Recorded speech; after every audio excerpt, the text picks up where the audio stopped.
Olá, está começando mais um Niso Comunidade. Hoje, o programa é dedicado a você que gosta de fotografia. O nosso encontro é com o fotógrafo José Ferreira da Silva Neto, professor mestre aqui da Universidade de Sorocaba, e o técnico de laboratório de comunicação da Uniso, o fotógrafo Rafael Eisinger. Gostaria de cumprimentar os dois primeiro, como de praxe no nosso programa, a gente conhece um pouco mais dos nossos entrevistados. Vamos começar com o professor José Neto, que é assim conhecido pelos alunos. Professor Neto, muito obrigado pela sua participação no nosso programa, o senhor já esteve aqui conosco outras vezes, mas vamos contar um pouco da sua trajetória profissional, da sua trajetória de vida, como é que foi que o senhor começou a sua atividade dentro da Uniso, como técnico do laboratório, que acabou sendo sucedido pelo Rafael, e a sua entrada na área acadêmica. Como é que surge a fotografia na sua vida? Obrigado, Fernando, pelo convite. E é legal também estar aqui com o Rafael, que acabou me sucedendo no laboratório de comunicação. Bom, minha história com fotografia ela começa na adolescência. Quando eu comecei a procurar emprego, para se manter mesmo, o primeiro emprego que eu tive assim, por um tempo mais longo foi de assistente de estúdio de fotografia. Então, isso em São Paulo. Mas aí, você chegou em algum lugar, bateu na porta, tem vaga aí para trabalhar, e o cara arrumou para você, foi assim? Mais ou menos. O que aconteceu? Exatamente, foi assim, eu fui indicado para uma pessoa, olha, na escola, acho que eles estão precisando de um ajudante em tal lugar. Eu fui lá, bati na porta, e aí entrei, o Oswaldo Foster que me atendeu, ele falou, olha, a gente está precisando realmente, e a entrevista foi a mais curiosa, assim, viu? Você sabe fazer pipa? Eu falei, sei. Você sabe fazer carrinho de rolemã? Pintar, você sabe? Eu falei, sei. Lixar, usar um martelo? Isso eu sei. Eu falei, então está contratado. E porque, na verdade, assim, na área que a gente trabalhava dentro desse estúdio, a gente trabalhava com muito fotografia de cenário, fotografia publicitária. Então, precisava montar muitas coisas traquitanas. Na época, a gente não tinha nada de digital. Então, você fazia uma foto, sujava o fundo, teria que pintar novamente. Então, eram trabalhos muito simples, mas que, para quem estava começando, um ajudante, era uma coisa bem legal. E, posteriormente, eu acabei me encantando com a área. Dentro desse estúdio, passei por assistente geral, depois eu fui laboratorista, depois eu fui assistente exclusivo de alguns fotógrafos, para posteriormente ser fotógrafo desse mesmo estúdio. Quanto tempo você ficou no estúdio? 9 anos. 9 anos. E aí, posteriormente, minha família mudou para Sorocaba, eu fiquei um tempo em São Paulo, e acabei vindo para cá quando eu conheci a universidade. E naquela época eu até não tinha graduação. Você já não era um menino tão novinho assim, né, quando você veio para a Uniso? Não era um menino tão novinho, era um menino ainda, mas não tão novinho. Eu tinha, acho que então, na época que eu entrei na universidade, eu tinha 29 anos. 29, aí que surge a graduação na sua carreira profissional. Exato, porque para mim a fotografia eu já tinha como certo que era o que eu gostaria de fazer. Mas dentro da universidade que eu acabei descobrindo toda a parte, as referências, todo o potencial que a fotografia tinha dentro da comunicação, fazendo um curso de publicidade e propaganda, que até então eu utilizava isso na prática, no dia a dia, mas não conhecia toda a concepção que existia por trás da construção daquilo. E realmente eu me encantei. Posteriormente acabei tendo a oportunidade de trabalhar com o senhor mesmo aqui no laboratório de comunicação como estagiário. E aí o universo acadêmico também não teve, foi assim, acho que foi uma coisa natural do encantamento também com o universo acadêmico. Posteriormente eu terminei a graduação, ingressei no mestrado e hoje estou aqui também como professor da universidade. Tenho minha atividade profissional, tenho um estúdio na cidade de Sorocaba, que eu faço meus trabalhos atendo alguns clientes, mas hoje o meu trabalho está entre a academia e a atividade profissional de fotógrafo. A gente já vai falar um pouco mais sobre isso, vamos conversar um pouco com o Rafael, também ex-aluno da Uniso, e hoje ele é funcionário que a gente chama de técnico do laboratório de comunicação. Rafael, como é que foi a sua trajetória também profissional? Como é que você entrou para fazer a faculdade na Uniso? Você optou por jornalismo na época, e aí curtiu, gostou, se apaixonou pela fotografia e também foi para São Paulo e chegou a trabalhar em estúdios em São Paulo e agora retorna para a Uniso. Isso. Primeiramente, obrigado pelo convite, Fernando. Um prazer estar aqui com você, com o Neto, aqui batendo papo sobre foto. Muito legal, conheço vocês há bastante tempo, desde o ano 2000. Eu tenho uma história parecida com o Neto, no sentido de ter começado como assistente de fotografia em São Paulo. No ano 2000, eu ingressei na faculdade de publicidade no Mackenzie. E a primeira chance que eu tive de estágio, trabalho, foi num estúdio de fotografia, com um fotógrafo de publicidade, um fotojornalista que trabalhava em trabalhos também da Abril, da Veja. E por motivos pessoais e financeiros, eu acabei trancando a faculdade no Mackenzie no primeiro semestre e continuei trabalhando em São Paulo até 2003. Na área de fotografia? Na área de fotografia, como assistente de fotografia. Como é que surgiu também a primeira vez? Você conheceu na faculdade? Era um estágio? Como é que foi? Esse início, até para quem está nos acompanhando, muitas vezes fica falando, como é que eu começo? Como é que eu dou start na minha carreira profissional se eu quero fotografia? Como é que foi? O Neto já explicou que o dele foi literalmente quase por um acaso e começou como assistente, que era um trabalho literalmente braçal dentro do estúdio, mas que deu frutos 9 anos dentro do estúdio. E você? Eu gostava muito de comunicação, na verdade. Todas as áreas que envolvem comunicação, vídeo, fotografia, gosto muito de música também e artes no geral. Ingressei na publicidade. E aí, na faculdade, você conheceu esse profissional? Ou foi por causa da faculdade? Na verdade, eu acredito que até a minha geração, eu sou mais novo que o Neto, a forma de ingressar na área de fotografia, para quem curte a área, era ser assistente de fotografia. Em São Paulo era muito tradicional os fotógrafos iniciarem a carreira trabalhando para outros fotógrafos. Então, era a forma de ingressar. Já existiam escolas em São Paulo conhecidas, a Escola Pan-Americana, né? Cursos famosos de fotografia, mas a maneira mais tradicional era entrar na área como assistente. Hoje em dia mudou um pouco as coisas. Hoje em dia tem muitos cursos oferecidos em escolas técnicas e universidades que dão suporte para quem quer ingressar na área de fotografia. Aí você ficou 4 anos praticamente trabalhando nesse estúdio? Praticamente 4 anos. E você o que fazia no estúdio? Geral, montagem de iluminação, organização de equipamento, limpeza de lente, limpeza de câmera. Na época eu comecei com filme, no ano 2000. Então até 2003, mais ou menos, ainda se usava muito filme. O digital era uma novidade que ainda não convencia muitos profissionais em São Paulo. Então, a organização dos filmes, a preparação do estúdio, ajuda ao fotógrafo, o assistente vai fazer tudo. E com isso, o assistente começa a aprender os métodos de fotografar, o uso de cada objetiva, por exemplo. Observando o profissional que você trabalha, você consegue aprender e absorver muito conteúdo. Diria que é tão bom quanto um curso, né? Você ser assistente de um profissional. Fiquei cerca de 4 anos lá, trabalhando nesse estúdio. E em 2003, eu retornei para Sorocaba e aí eu ingressei na Universidade de Sorocaba em jornalismo. Área que eu gostava muito, tanto quanto a publicidade, comunicação e publicidade. E eu concluí jornalismo de 2006 para 2007. Ano que eu voltei a São Paulo novamente e trabalhei mais uma temporada como assistente num estúdio de publicidade do Lorca, lá em São Paulo. É um estúdio que faz fotos bem legais e interessantes, fotos de carros e caminhão, né? Então, são fotos diferentes, com um estúdio de grande porte, grandes estruturas. É uma montagem diferente. E também uma aplicação grande de tratamento de imagem. Quando eu estava nesse estúdio, surgiu a oportunidade também, me ofereceram de trabalhar também na parte, sendo assistente do pessoal de tratamento. Trabalhando com Photoshop, com o tratamento de imagem em si. Foi quando eu gostei muito dessa área também, que faz, às vezes, na nova era do digital, o Photoshop começou a fazer, às vezes, da época de laboratório. Quando eu comecei em 2000, o laboratório era muito forte, muito importante para a fotografia. A pós-produção da fotografia, depois que você clicou a imagem, a revelação do filme, você conseguia fazer vários ajustes de contraste, de iluminação no laboratório. O laboratorista tinha uma função fundamental no trabalho do fotógrafo. E na era digital isso se alterou. Na verdade, todo o processo de pós-produção foi para dentro do computador. Inclusive, é interessante que no próprio programa do Photoshop, você tem ferramentas de máscara que se usava muito no laboratório preto e branco, que o ícone é igualzinho da ferramenta analógica da época do químico, do filme, da revelação. Então, eu me interessei muito por essa área, me especializei também desde 2006, 2007 nessa área. E em 2010 retornei, 2009 para 2010 retornei para Sorocaba. Comecei a fazer mais e mais trabalhos por conta, meus trabalhos, na região aqui, fiz alguns trabalhos em São Paulo também e tenho uma empresa hoje de fotografia e tratamento de imagem. E você também hoje é professor particular de fotografia? Também trabalho dando aulas particulares num curso técnico.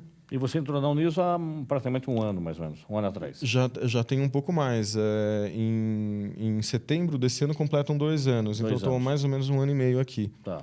E aí pretende seguir carreira acadêmica também. Você terminou uma pós-graduação agora e agora quer fazer o mestrado. Exato. Eu estou aqui na Uniso sucedendo a função do Neto, onde eu vim várias vezes trocar ideia com ele, com você, sobre fotografia.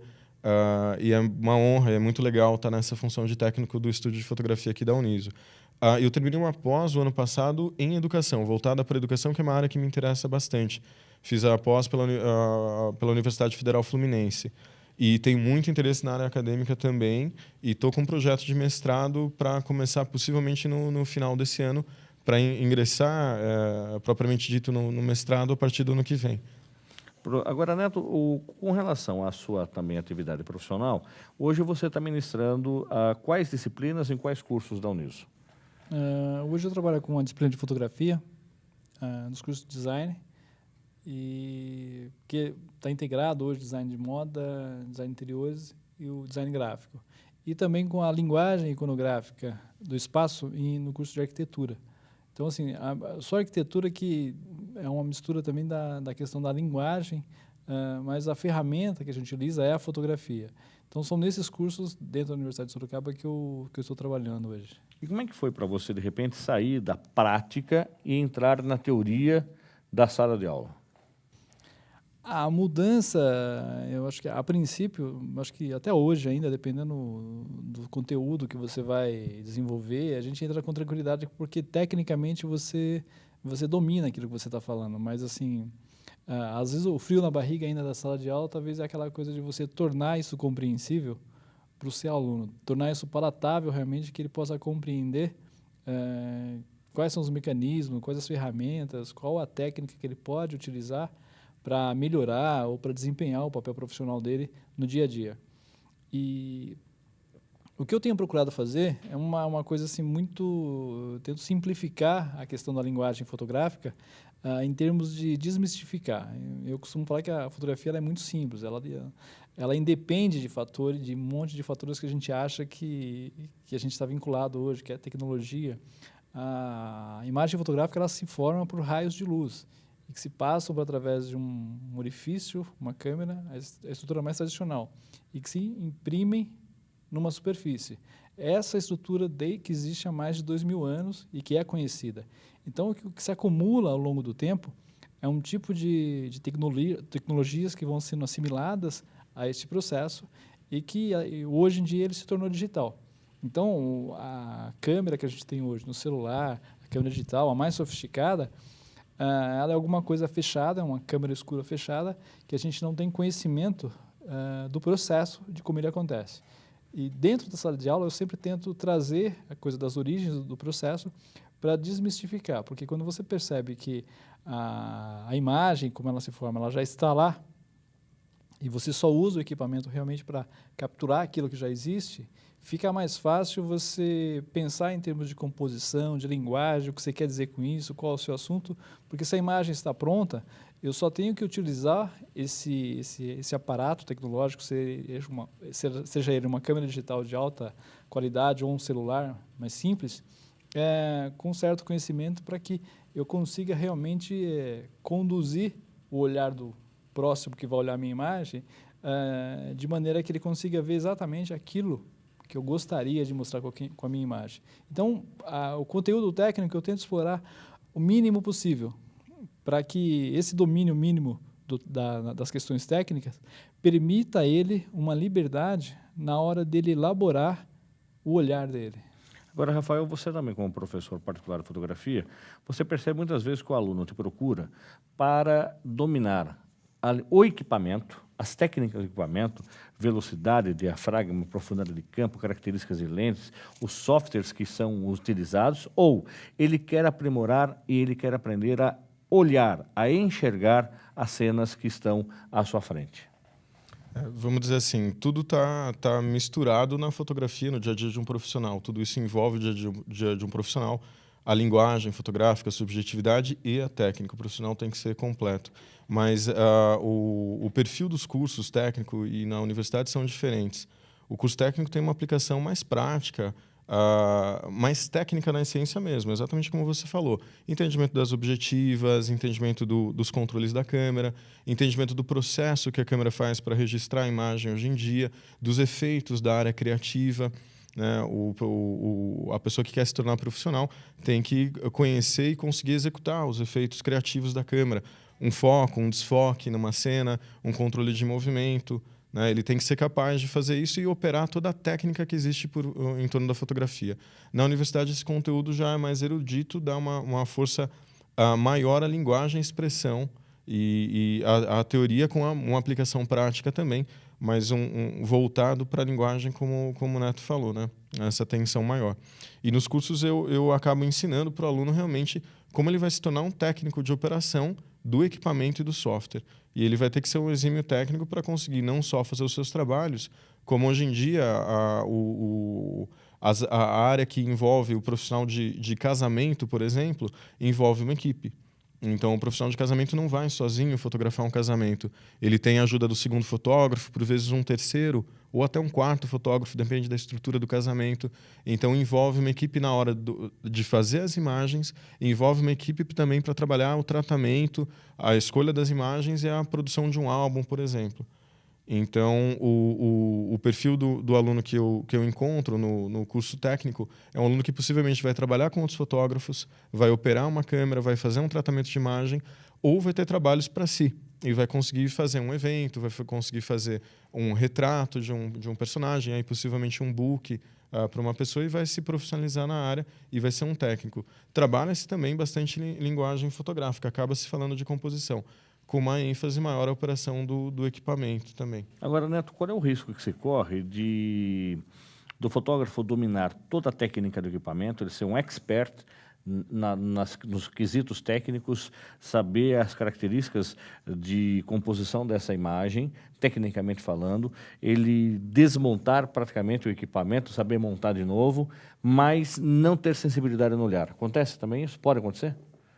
Ele é um profissional ali de quase que de informática com a máquina fotográfica, que hoje, para registrar uma fotografia, é um sistema informatizado. Então, eu costumo sempre falar assim, porque assim, é difícil tem algumas coisas que a gente consegue ensinar. Assim, operar a câmera, você consegue, passo a passo, a pessoa consegue dominar isso.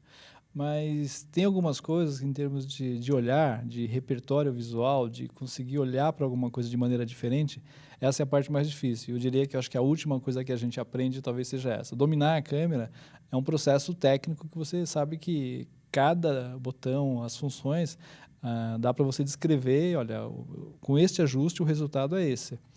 Mas a parte mais difícil é conseguir mostrar para a pessoa que para esse aluno que em qualquer lugar, em qualquer atividade, é possível você conseguir se debruçar sobre alguma coisa, sobre um objeto, um assunto, e conseguir extrair uma boa imagem naquilo ali.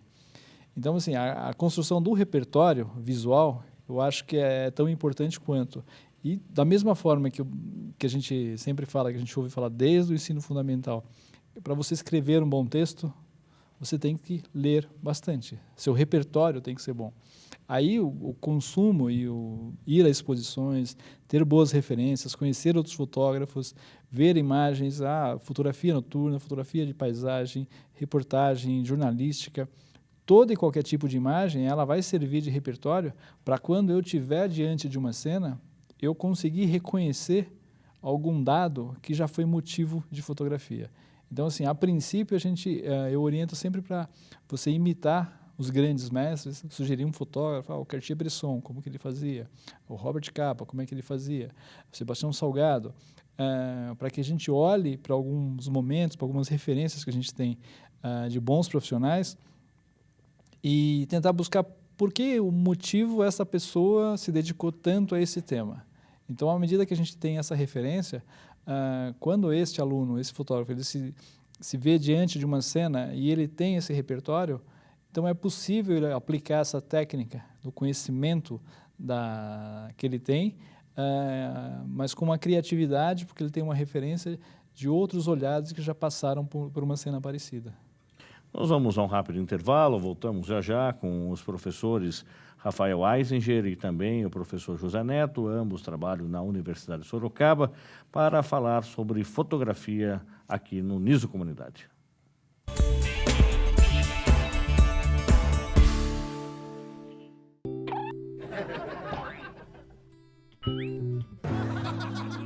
Tá achando graça? Você está achando graça porque pode me ver. Mas já pensou nas milhares de pessoas que não enxergam por falta de doadores de córneas? Não pensou? Então pense. Doe seus olhos e avise a sua família que você é um doador. Nos dê essa alegria. Faça a vida de um deficiente visual mais alegre. Banco de Olhos de Sorocaba. O primeiro porque tem você.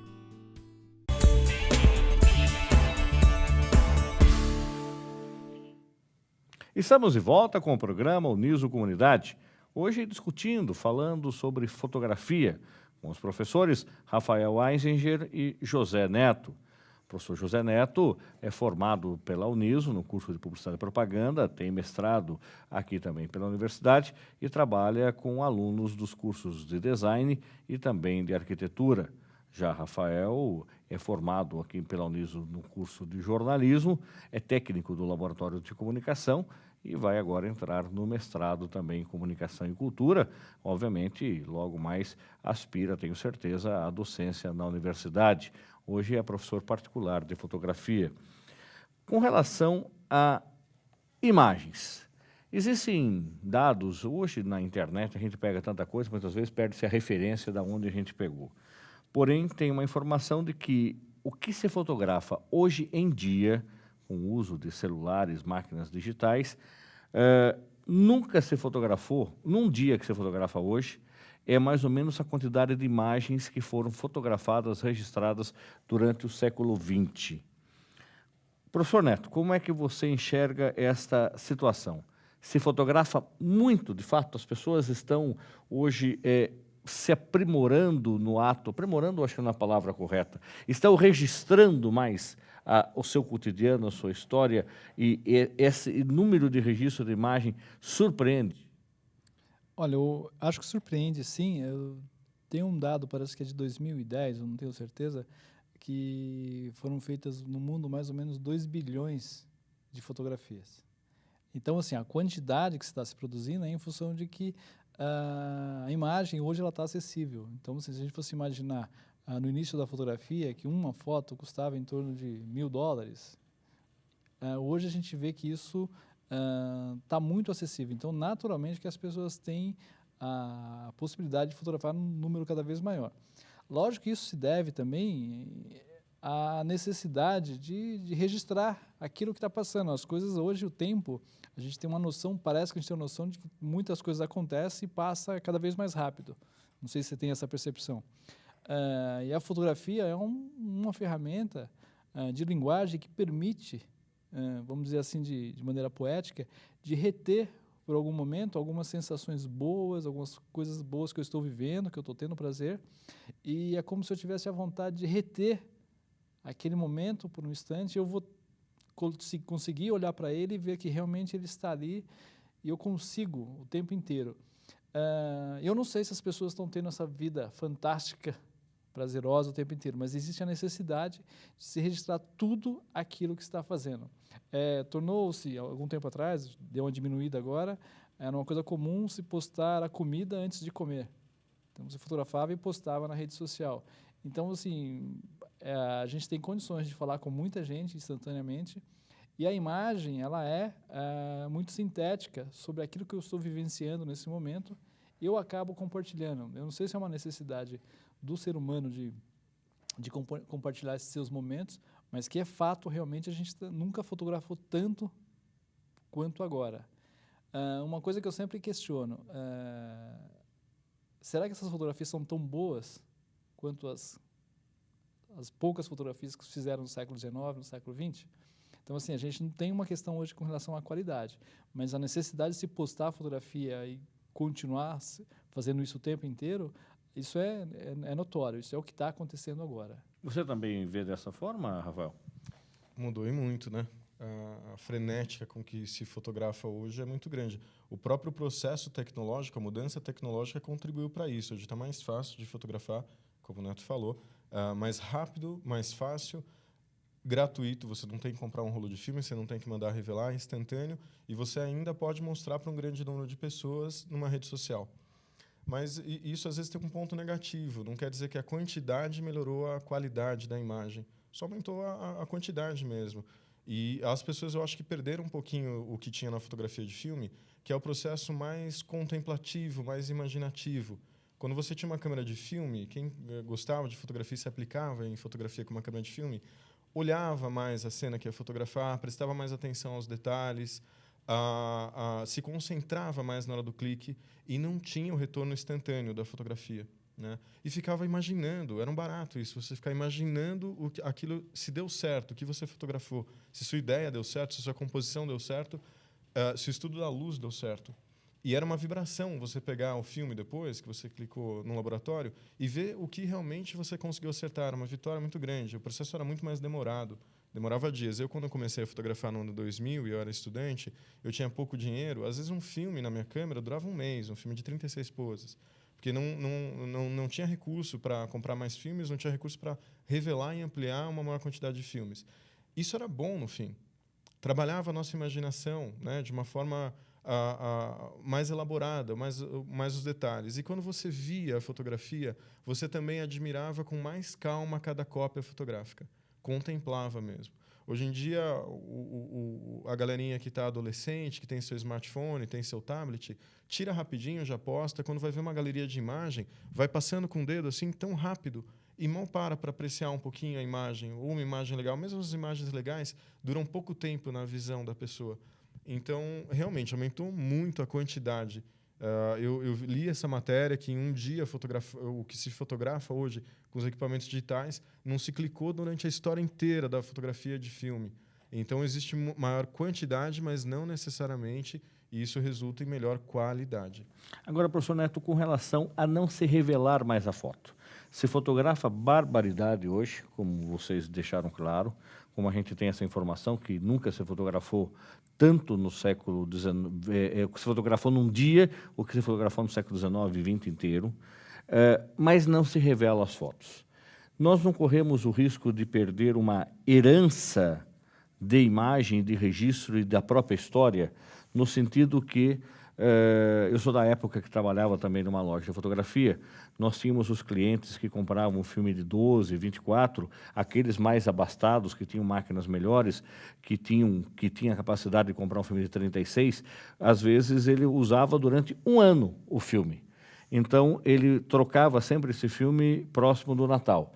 Então, ele fotografava o Natal daquele ano, a passagem de ano, ele fotografava o aniversário dos filhos, as principais festas da escola, Dia das Mães, Festa Junina, Dia dos Pais, as férias da família, e trazia para revelar o filme no próximo Natal e comprava mais um filme. Rafael já era exagerado, gastava um filme por mês, que ele contou aqui. Porém, a gente tinha isso. E este cidadão, que tinha um filme por ano, ele tem hoje guardado alguns momentos da sua história, da sua vida, neste um ano. Hoje, nós perdemos, tenho certeza absoluta disso, gostaria de saber a sua opinião, é a minha opinião, de que se perdem os registros de arquivo. Se fotografa muito, mas se imprime pouco.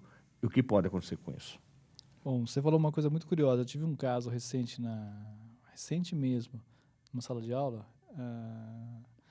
que foi uma aluna que trouxe para mim uma câmera. Fiz uma aula de história da fotografia, tinha algumas câmeras antigas. Ela falou assim, professor, eu vou trazer uma câmera na semana que vem, da minha mãe. E aí ela trouxe a câmera, na hora que eu peguei a câmera na mão, eu olhei, chequei, tinha um filme dentro.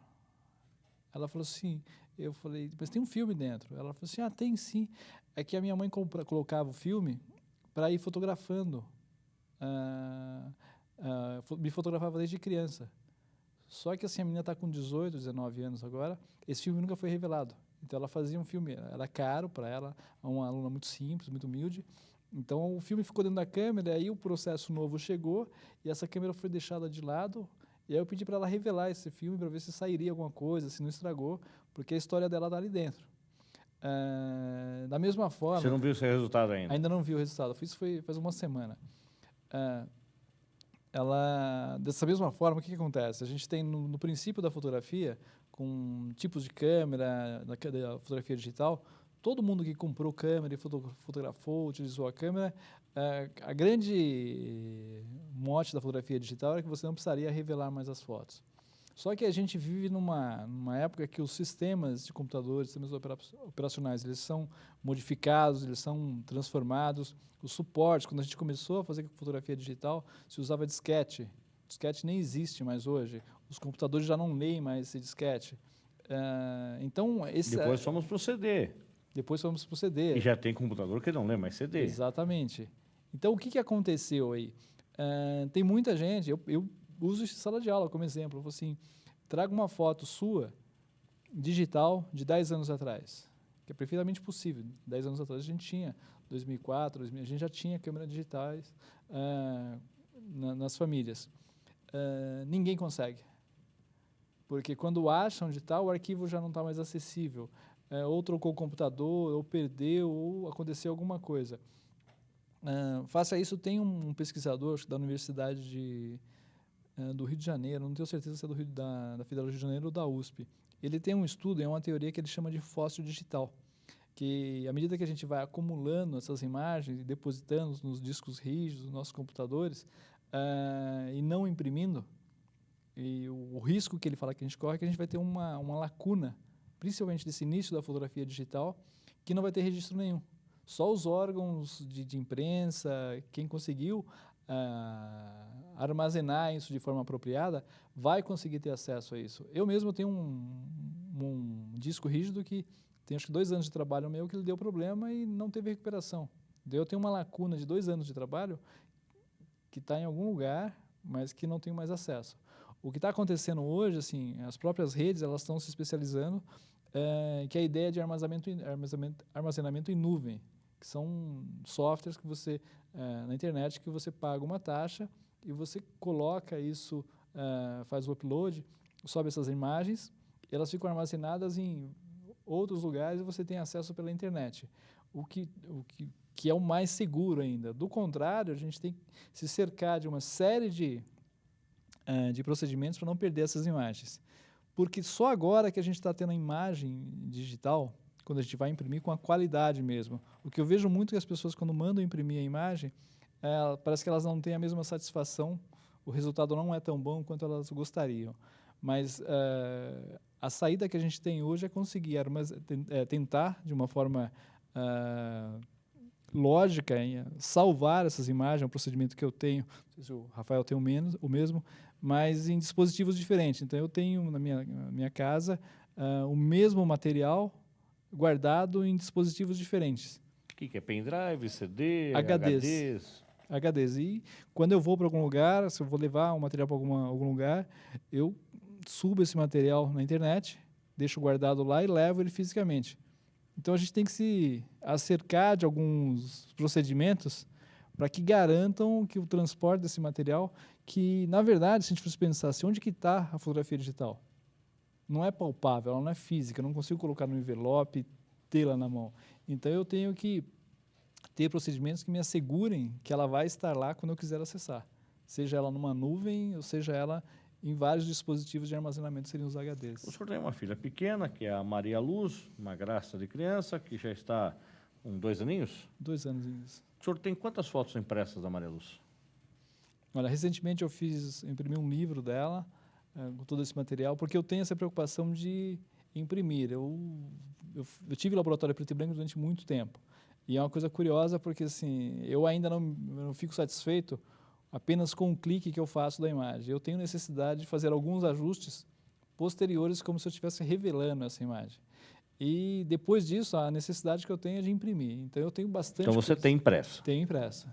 Eu não tenho a confiança de guardar isso só digital. E você, Rafael, o que acha dessa característica, dessa conversa, com relação à perca da memória de um tempo de vida, que nós estamos calculando aí, segundo o professor Neto, de 10 anos para cá, que as pessoas não imprimem mais, e quando se popularizou de vez a fotografia digital? Perigoso, eu diria, né? As pessoas podem perder sua memória visual da sua história, né? Todo mundo sabe que com um vírus, com um problema num dispositivo O HD externo, onde a gente armazena hoje em dia as fotos, nada mais é do que um pendrive com espaço de memória maior. Né? Então, todo mundo sabe que um pendrive pode dar problema, pode apagar, você não ter acesso às fotos. E isso é muito grave mesmo, as pessoas têm que tomar cuidado. O ideal seria, sim, as principais fotos de um material você conseguir imprimir. Não todas, porque hoje em dia se fotografa muito com equipamento digital. Então, imprimir todo o material é impossível. Mas as fotos principais seriam uma maneira interessante de guardar. O arquivo tem que se tomar muito cuidado. E tem coisas curiosas nessa corrida do digital, de 2000 a 2010, é onde se consolidou o sistema digital. Tem uma mudança de arquivo que causou um buraco negro e uma turbulência nos softwares, relatado por um autor que chama Marty Evening, em 2007. Ele relatou que alguns arquivos que eram destinados para uso profissional, esse arquivo se chama RAW, o RAW, ou o NEF, também conhecido como NEF, um arquivo bastante usado por profissionais. Ele teria problema já naquele ano e nos anos futuros de ser lido pelos softwares. Então, é a mesma coisa que a gente comentou, que o Neto comentou agora.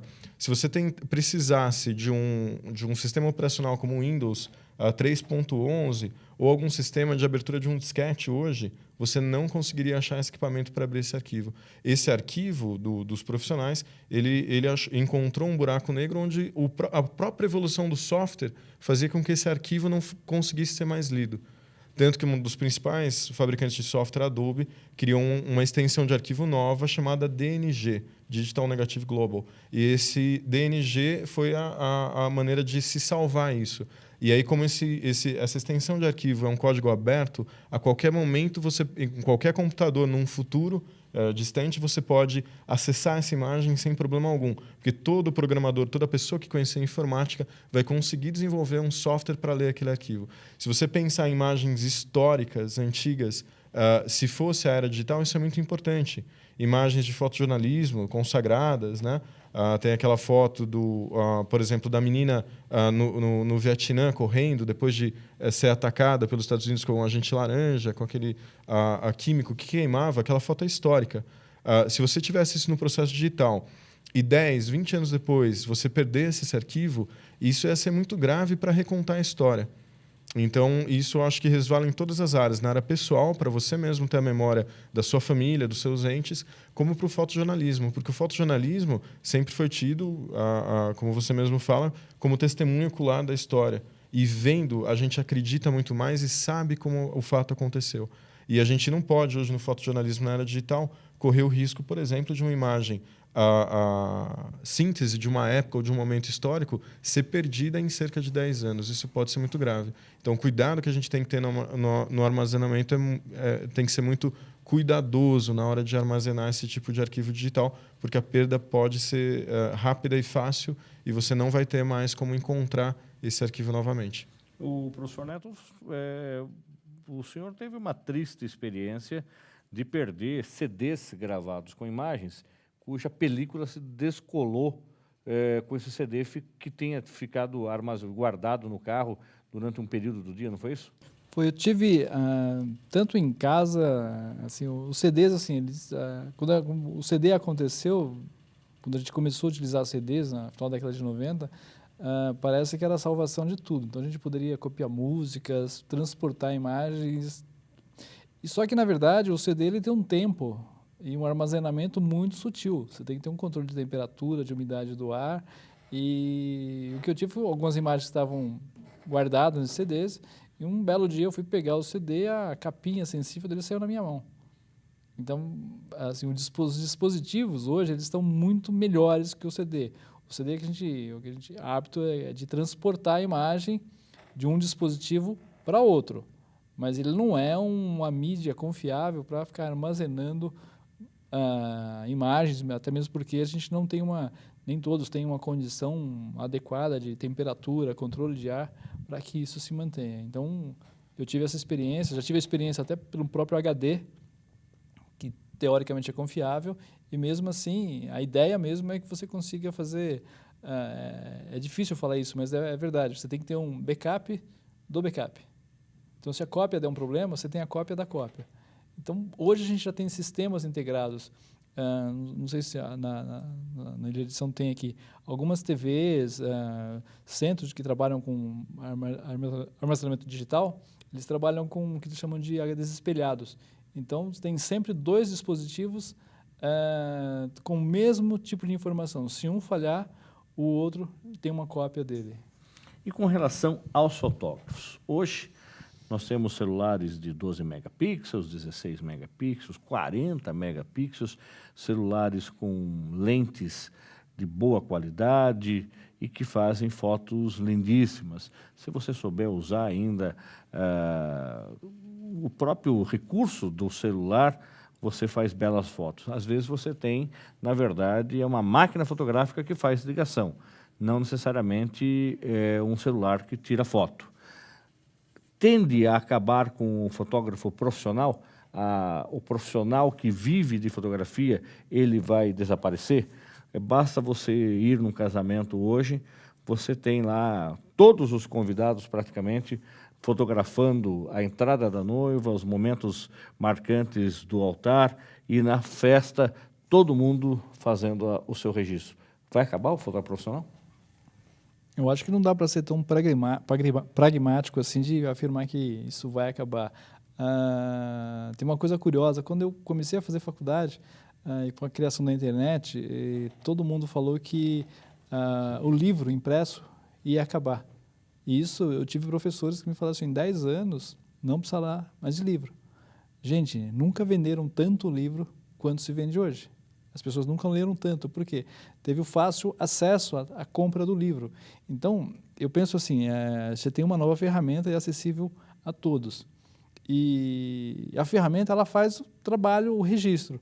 Mas eu acho que quem se preocupa em informação, como fotógrafo, em criatividade, em referência, é uma coisa que eu sempre falo para o fotógrafo e para os meus alunos, sabe?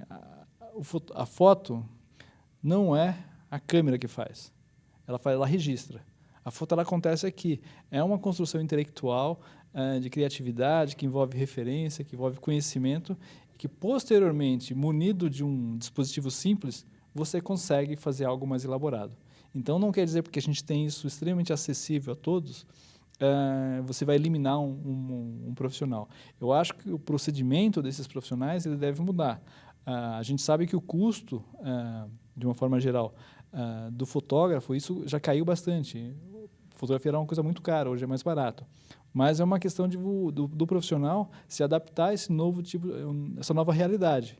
Eu acho que o profissional não acaba. A gente nunca teve tantos fotógrafos profissionais mesmo trabalhando e tem uma demanda muito grande por imagem. Muitas vezes, quem realiza uma festa, um evento, nem sempre ele vai conseguir se ocupar do registro daquilo também. Você vai ter que delegar isso para alguém, para um profissional que faça esse registro. É lógico que talvez o preço disso diminua, mas eu acho que acabar com o profissional, eu acho que é uma coisa, é muito cedo ainda para a gente falar algo dessa forma. E o seu ponto de vista, Rafael, com relação a esse assunto? Concordo plenamente com o Neto. Eu acho que não vai acabar de forma alguma, né? Eu gosto muito de analogias, né? Isso pode ser até engraçado, mas eu acho que o mesmo comparativo, se você imaginar, é porque um supermercado começou a vender pizzas congeladas e é fácil fazer uma pizza em casa, que as pizzarias vão à falência, né? Não dá para afirmar isso. Onde está a diferença? A diferença está no valor. A pizza no mercado é baratinha, é fácil de fazer, no dia a dia é legal. Mas a pizzaria envolve outros pontos maiores que vão fazer com que a pessoa gaste mais, muitas vezes muito mais do que o dobro para ir numa pizzaria. Porque a pizzaria envolve muitas coisas, um ambiente que a pessoa está aconchegante, um ambiente legal, uma comunhão de ter um encontro com entes queridos ali. Você não está preocupado em fazer a pizza em si, e você está preocupado ali, você vai apreciar a pizza, claro, mas você está preocupado também com o encontro, com a conversa, com outros detalhes que são muito importantes. A diferença entre um celular que chega a 40 megapixels, como um lançamento recente, né, de uma câmera profissional e do uso do amador para o profissional, também envolve isso. Então, quando você contrata um profissional, a diferença de qualidade, porque o profissional tem repertório, tem referência, tem conhecimento técnico, a diferença para quem está na área e vê os 2 tipos de imagem é muito grande. O profissional hoje consegue fazer fotos em que o celular ainda não alcançou. Então, deixa eu fazer uma outra pergunta para você. Você acha que o fotógrafo depende do equipamento ou o equipamento depende do fotógrafo? Bons fotógrafos conseguem fazer foto com qualquer equipamento, até com celular. Fotos legais, né? Mas em outra analogia também, sou o rei das analogias em curso, eu falo bastante disso. Os pilotos de Fórmula 1, todo ano se reúnem para correr de kart. E lá com kart, que anda devagarzinho, é simples de tudo, é um carro reduzido, pequenininho, o cara prova que realmente ele é bom piloto. Mas nenhum piloto de Fórmula 1 entra na pista de Fórmula 1 com kart. Então, quando você está na atmosfera profissional, você não pode, pela concorrência, pelo avanço da tecnologia, entrar com kart para fotografar. Você não pode entrar com celular. Por mais facilidade, por mais interessante que isso seja, 40 megapixels, quando a fotografia lançou, isso nem era cogitado uma câmera digital ter. Então, você tem isso no celular, é realmente fascinante. Mas, realmente, o profissional vai entrar em campo para trabalho, o equipamento, ele ajuda, ele auxilia bastante aquela foto ser criativa, ter o uso que ele quer, ter a aplicação que ele quer. Por exemplo, o fotógrafo de esporte, a gente vai acompanhar 2 grandes eventos de esporte, Copa do Mundo esse ano, em julho, e daqui a 2 anos as Olimpíadas. Se o profissional não tiver uma teleobjetiva, aquelas lentes grandonas, né, que custam muito caro, chegam a custar aqui no Brasil R$70 mil, se o cara que está trabalhando não tiver esse equipamento, ele não vai ser um fotógrafo escalado nesses 2 eventos. Então, por mais que o celular avance, por mais que a tecnologia avance, eu acho que o profissional não vai ser extinto e o equipamento, sim, auxilia o profissional na aplicação da área fotográfica que ele está atuando, né? Então, ajuda, é um auxílio. Mas bons profissionais, eu acho que você é a prova disso. Todo mundo conhece só a série Da Minha Janela, que é fantástica, muito criativa. E você, com qualquer equipamento que você está na mão ali na hora, você consegue fazer fotos super legais. Então, isso é a prova que, sim, é um bom profissional que tenha conhecimentos da área, com qualquer equipamento faz foto. Mas não na atuação profissional. Aí, a atuação profissional, a gente realmente vai entrar com um equipamento específico para a área que a gente vai estar atuando profissionalmente. Sou José Neto. O fotógrafo faz a fotografia com qualquer máquina faz qualquer fotografia, o fotógrafo depende do equipamento, o equipamento depende do fotógrafo. Eu acho que o fotógrafo faz a fotografia com qualquer câmera. Eu gosto da analogia que o Rafael faz. Tem uma coisa muito curiosa, que tem um autor que chama William Flusser, que ele fala que hoje a gente vive um momento que o homem tem que promover um espetáculo para que as atitudes dele sejam valorizadas também.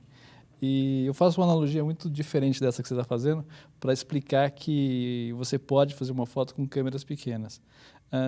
Lógico que os eventos específicos que você citou não tem como, porque você depende de um equipamento confiável e os limites do esporte imprimem isso. Mas eu queria que você entendesse, inclusive o Fernando, por favor, colaborem. Se a gente chegar, for contratado para fazer uma determinada foto de um uso específico, para colocar na internet, por exemplo, que a gente não precisa de tanta resolução, que na prática, se eu tivesse com a iluminação perfeita, montada, eu conseguiria fazer essa foto até com o celular. Mas se eu fizer isso para o meu cliente, ele não vai dar o valor adequado e não vai me chamar de profissional. Então, às vezes é até piada entre os fotógrafos, que quanto mais equipamento eu monto, mais eu encanto o meu cliente. E hoje, assim, é uma característica do marketing, que o cliente hoje tem que ser encantado. Então, eu posso até montar a minha câmera com a lente mais especial que eu tenho, a iluminação perfeita, e de repente fazer até a foto com o celular. Se eu entregar para o cliente, ela tiver a qualidade adequada para o uso que ele vai fazer, ele não vai sentir a diferença. Mas se eu não montar essa estrutura, ele vai se sentir logrado. Então, assim, é uma coisa curiosa. Hoje a gente tem equipamentos muito portáteis, muito pequenos, numa qualidade altíssima. O senhor sabe disso. E são câmeras que vêm de uma linha que a gente chama de retrô, que são produzidas muito parecidas com câmeras antigas, mas são câmeras muito pequenas. Então, se o cliente vê você produzindo uma imagem do evento dele, do produto dele, com a câmera que não tem toda aquela aparência imponente, ele não vai se sentir muito à vontade. Quando, na verdade, o que importa é o conhecimento e o domínio do fotógrafo para que realize o trabalho de maneira adequada para a utilização. Senhor Neto, estamos chegando no final do programa. Quem quiser conversar mais sobre fotografia, trocar umas ideias, convidá-lo para uma palestra, enfim, e mostrar até o trabalho que tem, queira a sua opinião, como é que deve fazer? Tem um e-mail de contato? Tenho, é josé.silva@prof.uniso.br. Professor Rafael, também, quem quiser conversar com você, mostrar o trabalho, quer ter uma aula particular de fotografia, quer saber da sua atividade, como é que você desenvolve, como é que pode proceder também? Eu tenho um e-mail aqui da Uniso, rafael.eisger, o Eisger é um pouco diferente, vou soletrar ele, é EISINGER, rafael.eisger@uniso.br.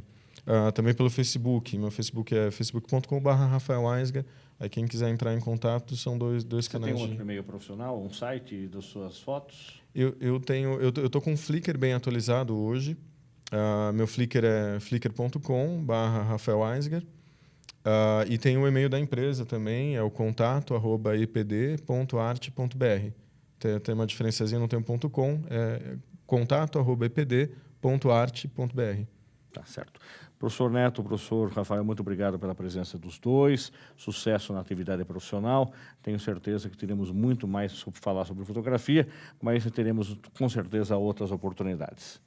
O programa Uniso Comunidade fica por aqui. Se você tiver alguma sugestão para o programa, envie para unisocomunidade@uniso.br ou na nossa fanpage do Facebook, curta lá. É o programa Uniso Comunidade. Agradecemos sua audiência e até o próximo programa. Até lá!